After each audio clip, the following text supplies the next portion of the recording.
Kaidah pertama, seluruh sifat-sifat Allah adalah sifat-sifat yang sempurna. Tidak ada kekurangan dan tidak ada celah sedikit pun dari sisi manapun. Ya, karena Allah adalah Tuhan. Ya, Tuhan tidak boleh ada celahnya. Tuhan tidak boleh ada kekurangannya. Dia adalah maha sempurna dalam segala hal. Ya, maka sifat-sifatnya maha sempurna. Allah berfirman, "Walillahil matsalul a'la." Dan bagi Allah sifat tertinggi. Matsalul a'la artinya sifat al-wasful a'la. Artinya sifat yang tertinggi, Ya.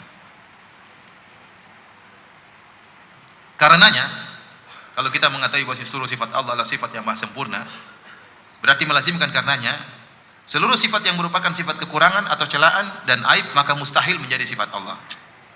Contohnya seperti kematian. Tidak mungkin Allah memiliki sifat mati karena bertentangan dengan sifat al-hayyu, sifat maha hidup Allah Subhanahu wa taala yang tidak didahului, tidak diakhiri dengan ketiadaan atau kefanaan atau kesirnaan atau kematian, ya. Kemudian contohnya seperti sifat bodoh, sifat lupa, ini nggak mungkin bagi Allah karena ini semua adalah sifat celak dan Allah tidak mungkin tercela sama sekali. Dari sisi manapun tidak ada celaan bagi Allah Subhanahu wa taala. Seperti sifat lelah, capek, sifat buta, sifat tuli, bisu dan lain-lain, ya. Nabi Ibrahim alaihissalam waktu mendakwahi bapaknya Azar, ya, tukang bikin patung, ya.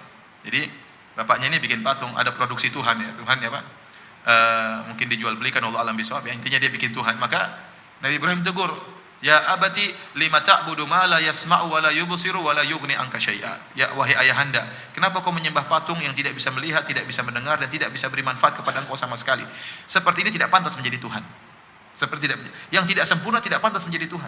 Bagaimana Anda minta kepada mayat dalam kuburan sementara mayat tersebut tidak bisa menolong dirinya sendiri? Dia tidak bisa menolak kematian. Bagaimana minta kepada mayat sementara dia tidak bisa apa-apa? Wong dia tidak bisa sholat, maka kita yang sholatkan. Dia tidak bisa berdoa lagi, maka kita yang berdoa, kita yang mendoakan. Dia tidak bisa lagi pakai baju, maka kita yang kafankan. Dia tidak bisa lagi pulang ke rumahnya, maka kita yang angkat untuk masukkan ke dalam liang lahat. Kemudian kita minta kepada mayat seperti ini, tidak pantas untuk diminta. Tidak pantas kita minta kepada Nabi Muhammad SAW. Nabi sendiri tidak bisa, ya, tidak sempurna. Beliau sakit, beliau lelah, ya. Beliau terkadang ditimpa dengan ketakutan, beliau terkadang sedih, beliau terkadang menangis. Ini tidak pantas bagi Tuhan seperti ini. Bagaimana kita minta kepada seorang Nabi, Nabi Muhammad kah SAW ataukah Nabi Isa? Ya. Maka namanya Tuhan harus sempurna. Tuhan harus sempurna. Oleh karenanya, waktu Rasulullah SAW berbicara tentang Dajjal, karena Dajjal itu ngaku sebagai Tuhan, ya. Dan Rasulullah SAW sebutkan, "Inna rabbakum laisa bi'awar." Ya. Adapun Dajjal itu awar, ainul yumna, ya.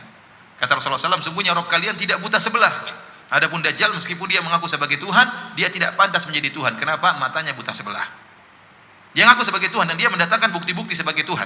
Kalau dia berkata kepada langit, "Ya sama'u amtiri," wahai langit turunkan hujan, langit yang tadinya tidak ada awan bisa turun hujan. Wa ya ardu ambiti, kalau dia berkata kepada bumi yang kering, tandus, tumbuhkanlah tumbuhan, maka akan tumbuh tumbuhan tersebut langsung seketika itu. Allah sengaja berikan dia kemampuan, ya. Tetapi bagaimanapun dia hebatnya, dia bukan Tuhan. Kenapa? Di antaranya penampilannya tidak oke. Matanya buta apa? Satu. Nah, kalau ente Tuhan, kok mata ente tidak sempurna? Maka Rasulullah SAW jelaskan, "Inna rabbakum laisa bi'awar." Tuhanmu ya tidak buta. Orang yang buta tidak pantas menjadi apa? Tuhan, ya.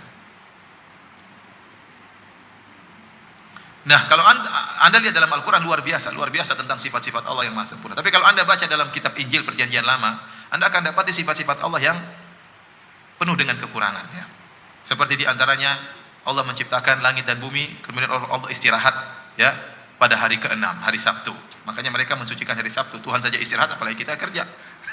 Tuhan saja apa? Istirahat. Karena Allah bantah, "Walaqad khalaqna as-samawati wal arda wama bainahuma fi sittati ayyamin wama massana min lughub," dalam surat Qaf. Kata Allah, sungguh kami telah menciptakan langit dan bumi dalam masa 6 hari. Ya. 6 hari bukan berarti hari ke-7 Allah istirahat. Kalau Allah mengatakan saya ciptakan langit dan bumi dalam waktu 5 hari, bukan berarti 2 hari libur. Kalau Allah mengatakan saya menciptakan langit dan bumi dalam 1 detik, bukan berarti 7 hari sekalian libur semuanya. Enggak. Ya. Tidak ada kelaziman seperti itu. Nah, orang-orang Yahudi merasa berarti hari ke-7-nya apa? Allah istirahat. Ini tentunya, dan istirahat itu menunjukkan Allah lelah. Allah lelah. Ya. Padahal Allah tidak pernah lelah. Maka Allah mengatakan, "Wa ma massana min lughub," dan kami tidak pernah ditimpa dengan keletihan. Seandainya kalau Allah letih gimana? Allah lagi capek, aturan alam semesta ini akan kacau, ya. Aturan alam semesta ini akan kacau. Jadi Allah tidak pernah letih, ya. Sama seperti disebutkan juga dalam Perjanjian Lama, ya, waktu Adam melakukan pelanggaran, Allah cari, wahai Adam, kamu di mana ya? Adam sembunyi mungkin di balik pohon. Allah cari, Adam kamu di mana? Allah tidak tahu Adam di mana.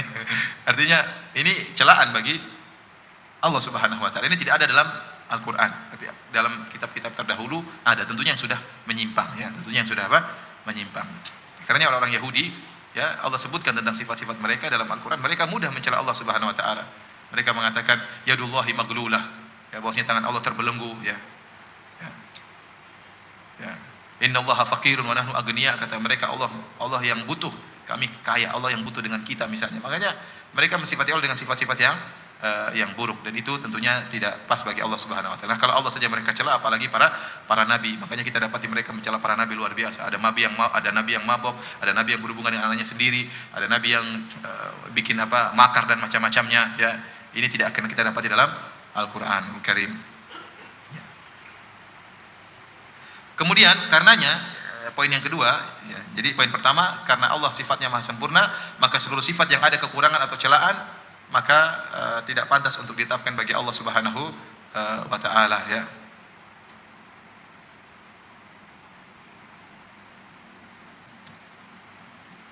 Kemudian ya, saya ingin sampaikan perkataan Ibnu Qayyim yang indah ya. Ibnu Qayyim menyebutkan manusia itu memiliki kelemahan. Namun di balik kelemahan tersebut dia merasakan kelezatan ya. Contoh manusia itu ya, dia benar-benar merasakan enaknya tidur kalau dia lagi capek. Baru dia tahu bagaimana enaknya tidur. Manusia itu bisa merasakan enaknya makanan kalau dia lapar. Kalau dia nggak lapar, nggak enak makanan itu. Dia benar-benar merasakan lezatnya minuman kalau dia lagi haus. Kalau sudah selesai dia nggak merasakan kelezatan.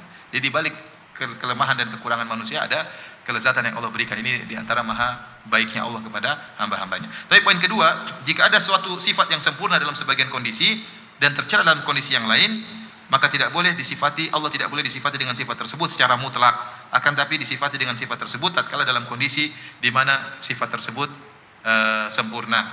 Contohnya seperti sifat makar dan sifat khida, menipu ya. Khida ini tercela, tetapi tidak tercela bagi orang yang menipu juga. Justru ini sempurna. Ada orang menipu kita, kita balas dengan penipuan, nipu dia juga, berarti kita sempurna, kita bisa balas penipuan dia. Ada orang buat makar kepada kita, rencana buruk, kita balas rencana buruk tersebut, dia tidak berhasil, kita yang berhasil, maka menunjukkan kita sempurna. Jadi seperti firman Allah, wa yamkurullah, mereka berbuat makar dan Allah juga berbuat makar. Tidak boleh kita memberi sifat kepada Allah pembuat makar, tidak boleh. Tapi kita mengatakan Allah berbuat makar kepada yang berbuat makar. Ini boleh. Tapi kalau kita hanya mengatakan di antara sifat-sifat Allah pembuat makar, nggak boleh seperti itu.